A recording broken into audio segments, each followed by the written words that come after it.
안녕하세요. 저는 올해 33, 결혼을 2달 앞두고 있었던 여자입니다. 예비 신랑과는 3년 사귄 끝에 자연스럽게 결혼 얘기가 나왔고 양가 부모님 인사도 마쳤어요. 드레스 투어, 웨딩 촬영, 예식장 예약, 혼수 준비까지 하나하나 꼼꼼하게 챙기고 있었어요. 근데요, 저는 이 모든 준비가 저만의 착각이었다는 걸 결혼식 2달 전에서야 알게 됐습니다. 문제의 시작은 웨딩 플래너였어요. 이 플래너는 남편 지인이 소개해줬어요. 진짜 꼼꼼하고 센스 좋고 잘 챙겨준다. 이런 말 듣고 저도 별 의심 없이 진행했어요. 처음 상담할 때만 해도 정말 프로페셔널했어요. 예비 신랑도 진짜 친절하고 잘 알아봐 준다. 이러면서 만족해했고요. 근데 어느 순간부터 이상하게 자꾸 남편이 웨딩 플래너 쪽에만 연락을 돌리더라고요. 원래 신부가 더 많이 조율하고 플래너랑 주로 소통하지 않나요? 근데 저희는 이상하게 남편이 먼저 일정 체크하고 플래너랑 따로 미팅을 잡고 저한테는 플래너랑 조율했어. 결과만 알려주는 식이었어요. 처음엔 그냥 이 사람도 준비에 적극적이네 라고 생각했어요. 근데 사람의 촉이라는 게 있잖아요. 어느 날 남편 핸드폰으로 플래너한테 전화가 왔어요. 그때 남편은 샤워 중이었고 핸드폰 화면에 오 웨딩 이렇게 뜨는 걸 제가 봤어요. 받을까 말까 고민하다가 그냥 넘겼어요. 근데 그날 밤 남편이 그 플래너와 카톡 주고받는 걸 살짝 흘려본 적이 있었거든요. 그때도 이상했어요. 미팅 잘 들어가셨나요? 오늘 오빠 웃는 거 너무 보기 좋았어요. 응? 오빠? 웃는 거 보기 좋았다. 이상했어요. 플래너가 이렇게까지 친근하게 얘기하나? 그때부터 저도 모르게 조금씩 의심이 들기 시작했어요. 근데 남편은 전혀 눈치 못 챘어요. 저는 아무 말 안 하고 그냥 넘기는 척했어요. 그러다 웨딩 플라워 견적서를 받아야 하는 날 플래너가 이번 주 토요일 남자친구분이랑만 먼저 뵐게요. 구체적인 견적 맞춰놓고 신부님과는 다음 주에 같이 보시죠. 이렇게 톡을 보냈어요. 저한테는 편하게 맞춰주네. 그렇게 생각할 수도 있었는데 이상하게 그 말투가 너무 사적인 느낌이 들었어요. 그래서 저는 남편한테 나도 같이 가고 싶은데? 라고 했더니 남편이 그날 내일 있다고 하지 않았어? 이러더라고요. 응? 내 일정 내가 더 잘 아는데? 그때부터 제 머릿속에서 뭔가 삐걱거리기 시작했어요. 이제는 그냥 넘어갈 수 없겠더라고요. 그래서 저는 일부러 남편이 플래너랑 만나러 간다는 그날 일정이 있다고 했던 약속을 미루고 몰래 미팅 장소를 찾아갔어요. 카페 구석 남편과 플래너가 앉아 있었어요. 멀리서 봐도 둘 사이가 이상하다는 걸 느낄 수 있었어요. 남편이 웃으면서 플래너 손을 가볍게 잡았어요. 플래너도 부끄러운 듯 고개를 숙이고 웃고 있었어요. 그 장면이 제 눈앞에서 생생하게 펼쳐졌어요. 이게 지금 내가 보는 게 맞아? 웨딩 플래너랑 예비 신랑이? 눈앞이 하얘지면서 정말 그 자리에 주저앉을 뻔했어요. 근데 저는 꾹 참고 그 장면을 핸드폰으로 멀리서 영상으로 찍었어요. 이건 내 눈이 잘못 본 게 아니라는 걸 확실히 남겨야 했어요. 그날 집에 돌아와서도 한참을 멍하니 앉아 있었어요. 이게 뭐야? 나는 지금 웨딩플라워 견적을 논의하러 가는 줄 알았는데 왜 저 둘이 그렇게 다정해? 계속 핸드폰 속 영상을 돌려봤어요. 남편이 플래너 손등을 툭툭 치며 웃고 플래너가 고개를 갸웃하며 웃는 장면. 아무리 친해도 이건 아니잖아. 근데 더 열받았던 건 그날 저녁 남편이 집에 돌아와서 아무 일 없었다는 듯이 오늘 플래너랑 플라워 견적 봤어. 디자인 몇 가지 나왔더라. 내가 내일 사진 보여줄게. 이렇게 말하는 거였어요. 그 말 들으면서 속이 부글부글 끓었지만 참았어요. 그래. 내가 그렇게까지 아무렇지 않게 넘어가고 싶어? 좋아. 나는 확실하게 잡아줄게. 다음 날 저는 친구한테 전화했어요. 야, 나 좀 도와줘. 남편이랑 플래너 둘이 이상해. 확실한 증거가 필요해. 친구가 놀라서. 헐, 그 플래너? 그거 진짜야? 와, 야, 이거 심각한데. 이러면서 바로 자기 지인을 소개해줬어요. 탐정사무소였어요. 저는 바로 상담 잡고 상황 설명했어요. 예비 신랑 웨딩 플래너랑 뭔가 있는 것 같아요. 이미 현장 영상 찍었고 추가로 행동 확인하고 싶어요. 탐정이 말하더라고요. 이런 경우 은근히 많아요. 예비 신랑 마이너스 플래너, 예비 신부 마이너스 플래너. 결혼 준비하면서 감정선 잘못 건드리면 이런 일 종종 생깁니다. 한번 제대로 확인해 보죠. 그날부터 탐정사무소에서 남편의 일정 파악, 플래너 동선 체크, 그날 만난 이후 어떤 연락을 주고받는지 확인 들어갔어요. 그리고 일주일도 안 돼서 첫 보고가 왔어요. 남편 평일 저녁에 플래너와 따로 술 약속. 포장마차에서 이 시간 대화 이후 모텔 방향으로 함께 이동. 그 보고서 한 줄 보고 손이 덜덜 떨렸어요. 모텔? 진짜로? 사진까지 첨부돼 있었어요. 둘이 포장마차에서 잔을 부딪히며 웃는 사진, 그 후 모텔 골목으로 나란히 들어가는 사진. 그 순간 어떤 감정이 올라왔냐면요. 울음이 아니라 분노. 와, 진짜 이 인간들이 사람을 뭘로 보는 거야? 다음날 남편은 아무렇지 않게 어제 회사 회식 좀 길었어. 피곤하다. 이러고 있었어요. 그 얼굴 보는데 진짜 숨이 턱 막히더라고요. 회식? 그게 회식이야? 회식은 플래너랑 단둘이 모텔 가는 거야? 근데 저는 그날도 참았어요. 그래, 지금 내가 폭발하면 안 돼. 이 인간들 완전히 잡을 때까지 나는 웃을 거야. 그리고 친구랑 다시 상의했어요. 너 이번 주말에 그 플래너랑 남편 미팅 있다고 하지 않았어? 응, 웨딩홀 식순 조율 미팅 있대. 근데 남편이 너 그날 일 있다고 했잖아. 나 혼자 가도 되지? 이러는 거예요. 저는 속으로 아, 대단하다. 너네 둘이 미팅할 기회 만들려고 이렇게까지 한다고? 근데 저는 미소 지으면서 말했어요. 그래. 너 혼자 잘 다녀와. 그리고 탐정에게 부탁했어요. 그날 하루 종일 미팅 장소, 시 끝난 뒤 동선 전부 따라가 주세요. 이제는 끝까지 가야 했어요. 주말 남편은 웨딩홀 미팅이 있다고 아침부터 일찍 나갔어요. 저는 일부러 응, 화이팅. 잘 다녀와. 이렇게 밝게 인사해줬어요. 그 사람이 나간 뒤 저도 바로 움직였어요. 탐정팀에 연락. 지금 출발했어요. 미팅 장소, 식순 조율 회의 끝나는 시간까지 확인하겠습니다. 저는 그날 마음속에 하나의 다짐을 했어요. 오늘 확실하게 끝내자. 남편은 미팅이 끝나고도 집에 바로 오지 않았어요. 회의 길어질 것 같아. 플래너랑 더 이야기하고 와야 할 수도 있어. 라는 문자 하나만 남기고 탐정에게 연락이 왔어요. 미팅 종료. 둘이 근처 레스토랑으로 이동. 와인 주문, 분위기 다정함. 그 보고 봤는데 정말 식은땀이 났어요. 결혼 준비 미팅? 와인까지 마시면서 사진이 실시간으로 왔어요. 둘이 나란히 앉아서 와인잔 부딪히는 사진. 남편이 플래너 손등을 한번 쓸어내리는 모습. 됐다. 이제 빼박이다. 탐정이 이어서 보고했어요. 식사 후 남편 차량으로 이동. 플래너 탑승. 모텔 거리로 진입 중. 그 순간 손이 부들부들 떨렸어요. 설마. 그래도 거기까진 아닐 거야.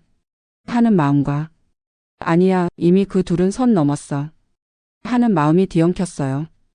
결국 탐정팀에서 마지막 사진이 도착했어요. 둘이 모텔 출입구로 함께 들어가는 장면. 모텔 간판 선명하게 찍혀 있었어요. 그 사진 보는 순간 가슴이 턱 막혔어요. 숨이 제대로 쉬어지질 않았어요.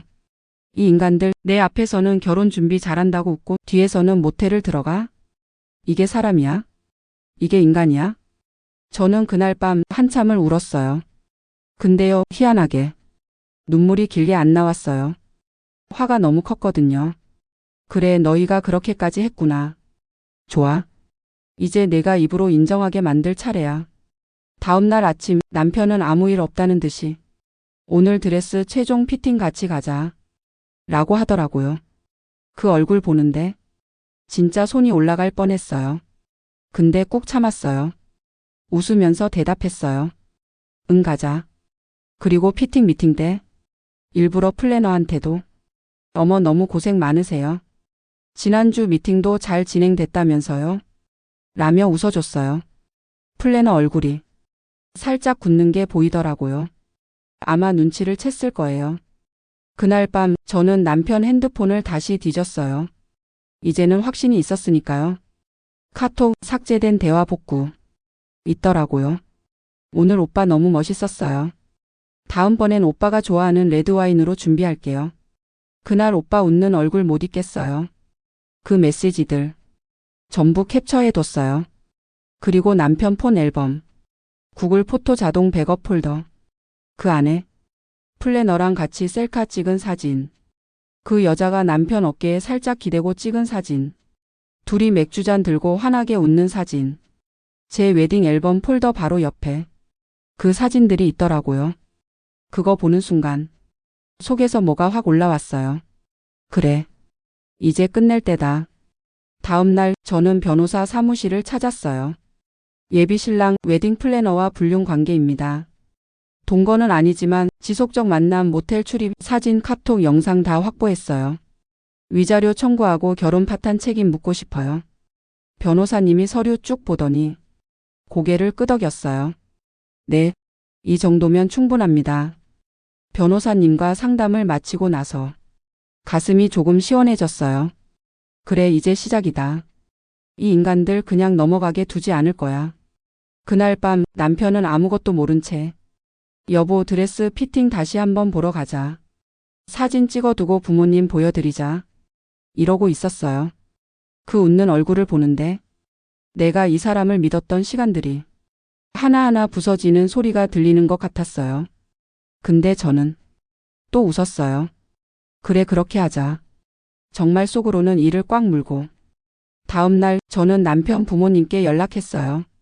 어머님, 아버님, 식장 계약서 다시 확인하려고 하는데 혹시 이번 주 시간 괜찮으세요? 일부러 조용히 차분하게 말을 꺼냈어요.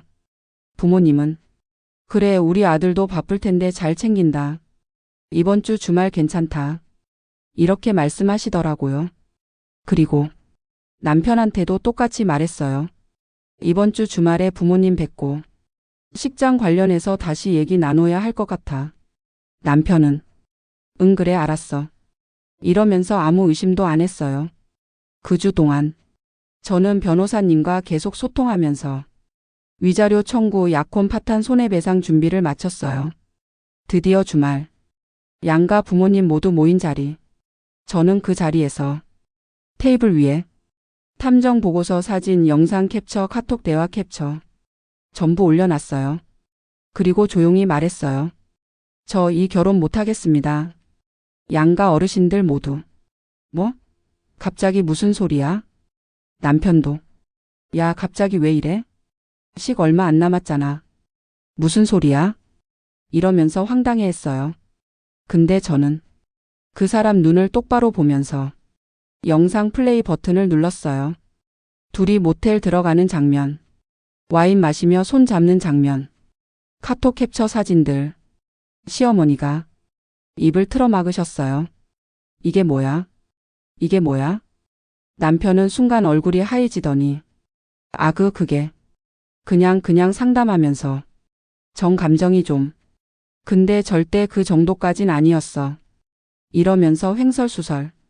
저는 그 말을 듣고 너무 어이가 없어서 피식 웃었어요. 그냥 상담하면서 모텔 가는 거야? 와인 마시고 셀카 찍고 오빠 오늘 너무 멋있었어요. 그게 상담이야? 남편 아버지가 벌떡 일어나면서 이 자식이 이게 사람이야? 결혼 준비하면서 이런 짓을 해? 소리치셨어요. 제 부모님은 말없이 손을 꼭 쥐고 계셨어요. 우리 딸한테 어떻게 이런 짓을 할 수가 있어. 남편은 그 자리에서 무릎을 꿇었어요. 미안해. 진짜 미안해. 정신이 나갔었어. 식만큼은 제발 그냥 진행하자. 이러더라고요. 근데 저는 조용히 말했어요. 식은 취소야. 그리고 너 이 일로 위자료 청구 들어간다. 플래너한테도 상간녀 소송 들어갈 거야. 그때 남편이 진짜 이러지 마. 너도 욕먹어. 결혼 앞두고 이런 일 터지면 소문 나서 너도 불쌍해 보인다고. 이러더라고요. 근데 그 말을 듣는 순간 확신했어요. 이 인간 끝까지 자기 체면만 챙기는구나.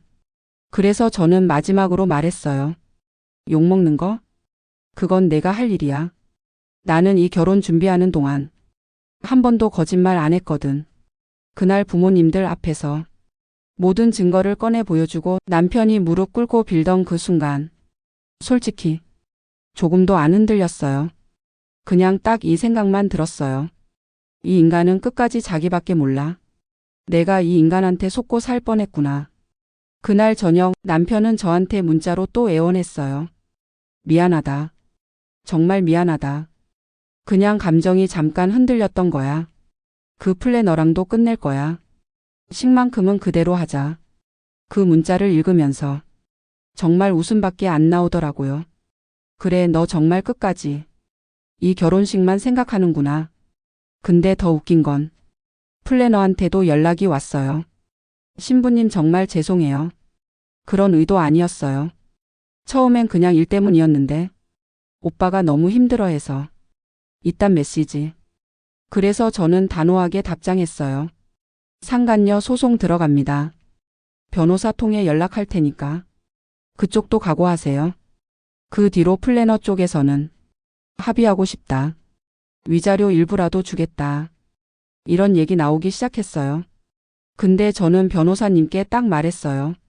절대 합의 없어요. 판결까지 갑니다. 그리고 웨딩홀, 드레스 업체, 스튜디오 등 모든 계약서 위약금 정리해서 남편 쪽으로 청구했어요. 변호사님이 진행해 주셨죠. 예비 신랑의 불륜으로 인한 약혼 파탄, 웨딩 준비 비용 전액 배상 청구 가능합니다. 남편 쪽 부모님은 그때부터 저희 부모님께 연락해서 식만큼은 조용히 넘기면 안 되겠냐. 우리 집안 망신이다. 계속 사정했지만 저희 부모님은 딱 잘랐어요. 망신은 우리 딸이 아니라 내 아들이 만든 거야. 그 말 듣고 속이 다 시원했어요. 그때 남편이 제 앞에 다시 찾아왔어요. 정말 초췌한 얼굴로. 진짜 미안하다. 내가 왜 그랬는지 나도 모르겠어. 근데 너도 알잖아. 우리 이렇게까지 준비했는데 다 없던 일로 하긴 너무 힘들잖아. 그 말 듣는 순간 손이 덜덜 떨렸어요. 이 사람 아직도 결혼식 취소가 없던 일로 되는 거라고 생각하네. 그래서 저는 핸드폰 꺼내서 그 사람 코앞에 증거 사진 하나하나 스크롤 내리면서 보여줬어요. 이게 없던 일이야? 내가 그 여자 손잡고 웃는 거, 모텔 들어가는 거, 이게 없던 일이야? 남편은 그게 술 마시다 보니까 그렇게 됐어. 진짜 한두 번이었어. 이따위 변명만 늘어났어요. 그래서 저는 마지막으로 말했어요. 내가 아무리 지금 울고 빌어도 나는 내 옆에 서줄 생각 없어. 난 바보 아니야. 그렇게 남편 아니 예비 신랑이죠. 계속 울고 빌고 해도 제 마음은 단 한치도 흔들리지 않았어요. 이 인간이랑 결혼했으면 내 인생이 어떻게 됐을까? 그 생각만 계속 들더라고요. 변호사님이 소송 서류 준비 마쳤다고 연락 주셨어요. 약혼 파탄 손해배상, 예식 관련 위약금 전액 청구, 상간녀 위자료 청구. 플래너 쪽도 변호사 선임하고 제발 합의로 끝내자 하면서 연락이 왔어요. 근데 저는 변호사님께 분명히 말했어요. 절대 합의 안 합니다. 끝까지 가요. 판결로 남겨야 해요. 플래너 쪽 변호사도 사회적으로 불이익 클 거다, 직업상 치명적이다. 계속 설득했지만 전 단호했어요. 그걸 알면서도 했잖아. 이제 와서? 너무 늦었어. 재판이 시작되고 플래너는 결국 회사에서 징계성 퇴사. 남편 쪽 부모님도 어떻게든 막으려고 했지만 판사님 말 한마디에 모든 게 끝났어요. 예비 부부의 약혼 기간 중 상대방의 명백한 배신 행위로 결혼 파탄에 이르렀으므로 이 사건은 불법 행위에 해당합니다. 배상 책임 인정합니다. 판결 결과 남편 약혼 파탄 손해배상 2,500만 원 예식 관련 위약금 전액 부담. 웨딩 플래너 상간녀 위자료 1,500만 원. 판결문 들고 나오는 길 정말 속이 시원했어요. 친구가 그날 저한테 물어봤어요. 야, 진짜 너 멋지다. 어떻게 그렇게 차분하게 끝까지 할 수 있었어? 저는 그냥 웃으면서 말했어요. 이 인간들한테 눈물 흘리는 게 지는 거잖아. 나는 울 시간에 싸웠어. 그 뒤로 남편 쪽 부모님은 어떻게든 연락해서 우리 아들 인생 망가졌다. 내가 조금만 봐줄 순 없냐. 이런 소리 계속했어요. 근데 저는 딱 잘라 말했어요. 어머님, 망가진 건 이미 제 인생이었어요. 이제 돌려준 것뿐이에요. 플래너는 그 일 이후 웨딩업계에서 손절당했어요. 이 바닥 좁잖아요. 이미 소문 다 퍼졌고 더는 소개도 못 받는 상황. 남편은 회사에서도 어찌어찌 버티고 있지만 사람들이 다 알죠. 제 그 일로 파혼된 애야. 뒷말 무시 못하더라고요. 저는요? 솔직히 말하면 처음엔 무서웠어요. 이 일 터지면 내가 이상한 사람처럼 보이면 어쩌지? 남들이 나만 피해자라고 안 봐주면 어쩌지? 근데요, 끝까지 가고 나니까 알겠어요. 참은 사람만 바보 되는 거구나. 지금은 정말 편하네요. 결혼식 날짜는 사라졌지만 제 인생 다시 시작할 수 있잖아요. 이 얘기를 듣고 있는 누군가가 혹시라도 저처럼 누군가의 배신 앞에서 쏙 끓이고 참으면서 그냥 넘어가자 생각하고 있다면 꼭 말해주고 싶어요. 참지 마세요. 끝까지 가세요. 울지 말고 싸우세요. 잘못은 내가 아니라 그 사람들입니다. 나는 참지 않았어요. 나는 싸웠어요. 그리고 나는 이겼어요. 이제는 누구보다 당당하게 내 삶을 살아가고 있어요.